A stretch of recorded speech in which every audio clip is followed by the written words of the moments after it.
Hey everyone, we're back again. Meet Yourself, Navigating Midlife Metabolism.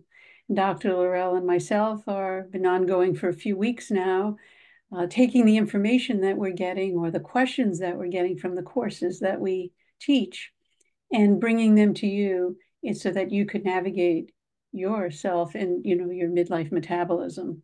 So today what we're going to talk about is we talked about mood in a previous session. We talked about stress, but really one of the most interesting topics in research now is the microbiome interaction, that brain gut axis and the thyroid. And today we'd like to bring you some insights on the science behind that and then offer some practical dietary advice and tools on how we can really manage that. So why don't we take off? I'd rather turn it over to Dr. Laurell first. Laurell, what do you find is in the mechanism of, or the issue when we're talking about how does this relate? How does the microbiome, which is down in our gut, relate to our thyroid, which is at our throat center? What's that Mhm. connection? Yes, yes. It can be really profound. I work in my practice a lot with gut issues, and that's because it is so interconnected with the rest of our bodies. We don't think of the fact that our gut and the microorganisms living there could be impacting our mood or our thyroid, but it can have a really profound effect when you improve the health of the microorganisms living in your gut. And it's partially because whenever we have troublesome microorganisms living in our gut, it's really ramping up our whole body inflammation. And then that ends up both contributing to autoimmune conditions, which too many thyroid issues are autoimmune, but it's also throwing off what is known as the gut-brain axis. There's this incredible interchange of information between the gut and the brain, and when the gut's off, it is impacting that, and then the brain's having trouble coordinating our thyroid function. So it's completely interrelated. And then what happens is we have a thyroid issue and everything slows down. So then that slows down how our gut's working. We might get constipated, and guess what? It makes our microbiome worse again. So it can be this little cycle. I've done some research on thyroid, enough to know that it does affect our microbiome, of course. And it was a really interesting fact when people talk that they have leaky gut, the thyroid hormones that we have actually keep the integrity of the gut lining in Mhm. place. So if we have low, uh, let's say if we have low T3, if we have low active thyroid hormone, it's Mhm. actually not going to allow the gut, the epithelial tissue, uh, hold its tight junctions and Yes. not letting things cross that barrier that really shouldn't, and then they affect Hmm. us. You're So you're yeah, it's absolutely right. Yeah, really, when we have yeah, that leaky gut, whether it's being, spurred on by our microbiome being out of balance or other issues, but when we have that leaky gut, that's really contributing to that inflammation and our thyroid dysfunction. And then you're right, it goes back to the thyroid's worse and the leaky gut's worse, and we that's why we have to sure. treat the whole person. Yeah, and the thyroid issues, they're usually autoimmune, as you had mentioned. You were right on target with that. I mean, uh, and that immunity comes, right? The galt tissue, gut-associated lymphoid tissue, 60% in our gut, so the Mhm. gut is so important. And I know people say we have, serotonin, we have more in our gut than in our brain. Yes, but it doesn't cross the brain barrier. So it's very important that we do keep a gut uh, environment because those hormones are used systemically, not just in the brain. So I guess we Hmm. should turn to what are the practices that we always like to include our insights with our practices. What are the practices? I have my list. I'd love to hear what you talk about with practices to really keep our gut healthy, happy, and able to sustain us. Yes, you're right. Diet is one of the most important things for a healthy gut microbiome. Those beneficial bacteria, Right. with a sustained healthy diet by itself, that can often shift our microbiome in the right direction. But maybe I'll let you take the lead and talk about some of your favorite ways to Okay. support the microbiome. Let me just interject something here, which is really interesting because it still backs with what you had said about the gut bacteria. I volunteer a lot helping or serving people, helping them with their dogs' issues, their four-leggeds, because you know how much we talk about Mhm. that a lot.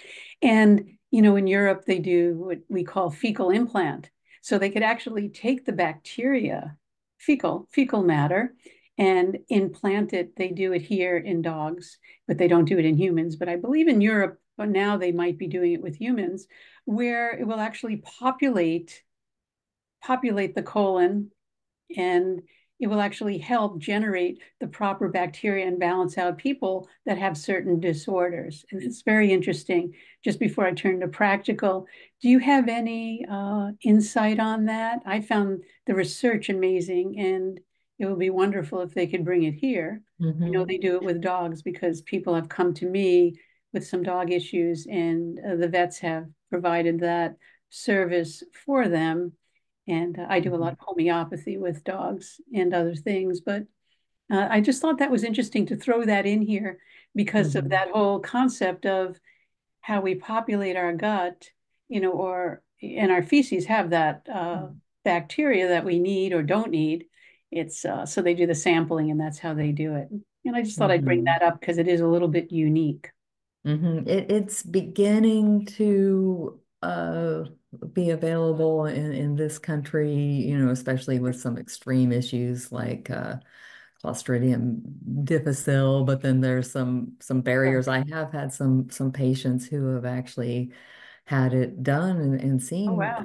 beneficial results for at least a while, but that's the problem is often the results aren't long lasting, especially if you're not then feeding those bacteria the right things with a healthy diet. Okay, so I do have to go and speak about diet, don't we? We But have yep. we have the prebiotic foods, the probiotic foods. Prebiotic, I recently bought green bananas because you want them green Mhm. for your prebiotic. You can do, Mhm. I believe, artichokes. You can do a probiotic is much easier. Garlic, onions, prebiotic. Garlic, onions, leek. I try to put onions in many things. I saute them. Whole grains are also very beneficial for feeding gut bacteria. I know there's a lot of movement about just being, animal protein keto, but whole grains are very, very useful in very many ways if the Mhm. digestive system can tolerate it. And Yes. then we have the probiotics. Yes, you could take a supplement, but it's much better to take it through fermented foods like kimchi, Hmm. sauerkrauts. People are even starting to make their own now, and kefir, yogurt, Hmm. all of those things. And it's very interesting. We want diversity. And if you do grow your own vegetables in your garden, please do not use synthetic fertilizers. Use compost. Make sure that the compost doesn't have plastics in it if you can, because the essential elements in the soil itself will be put into the food, and then the food, when you take that, it will actually populate your gut bacteria. That's why all these sprays and these weed killers and all of these things are actually destroying those elements that are in the soil that are going to feed your gut. And Hmm. it's as simple as that. And so we have the probiotics, prebiotics, we have high fiber diets. So we have, Hmm. again, whole grains, fruits and vegetables, legumes. Again, those that aren't on the keto diet, these are very beneficial ideas. You can also do, again, we bring up iodine and selenium, and where you can get that. And we have hydration is very, very important for gut Hmm. motility and overall gut Yes, function yes. and Excellent point. physical activity. Is there anything that you might want to add to diet that I might have Yeah. missed? Well, I was just gonna back up a tiny bit Sure. and make sure everyone knows that you were giving a list of the prebiotic foods, and those are the foods that the beneficial bacteria love. So it's a way to feed the beneficial bacteria versus actually taking the bacteria through a fermented Good food. point. So Yeah, yeah. you're absolutely on target. And then there's another group of food chemicals, um, we call them polyphenols, and they tend to be in things like berries and dark Yeah. chocolate and green tea. And these are food compounds that can help keep the bad bacteria under control. So for if our gut's really out of whack, things like that aren't going to be enough.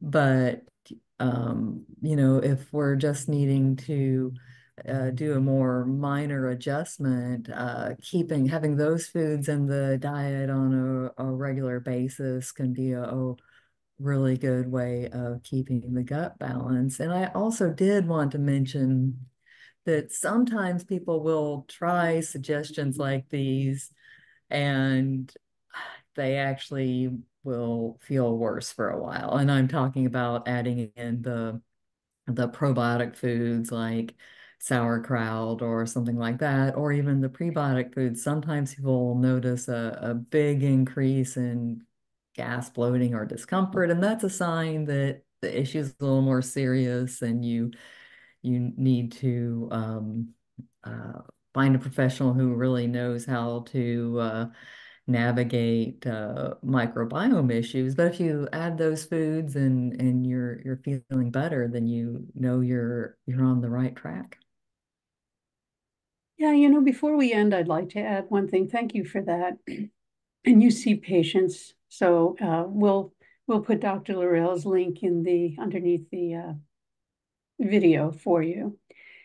And I'll work with people who are interested in lifestyle changes and habits so that the microbiome doesn't go off. You know, I just wanted to add that to the very end Hmm. is what causes it to go off are environmental toxins that you're not even probably aware of at times, and we're all not. We also have certain medications can do that or over Hmm. medication. And we also have stress. We're always back to Yeah. stress. Yes. And Great point.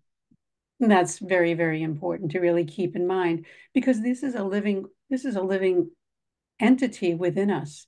So even our thoughts are so important to really keep at bay and keep at check.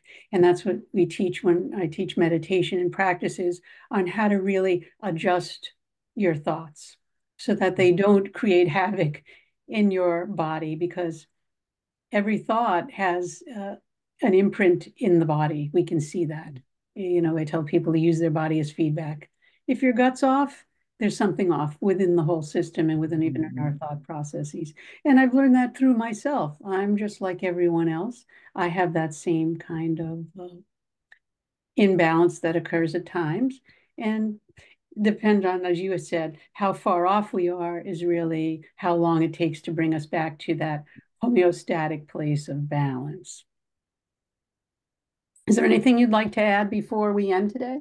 Oh, yeah, that is such a great point, pointing out some of the different things that are throwing our microbiome off, and Right. including eating too many overly processed carbohydrates. And then, we have to mention exercise in nearly every session because it's that important. Getting Right. regular exercise is another thing that can improve your stress, but improve the uh, diversity of beneficial microorganisms in our microbiome. So again, kind of that multi-system approach to being healthy really makes a difference here when we're trying to get a healthier microbiome so that our thyroid can function better. Well, thank you for that. And everyone, thank you for joining us in the path to meet yourself. And until next time, stay happy and healthy. Take care, everyone.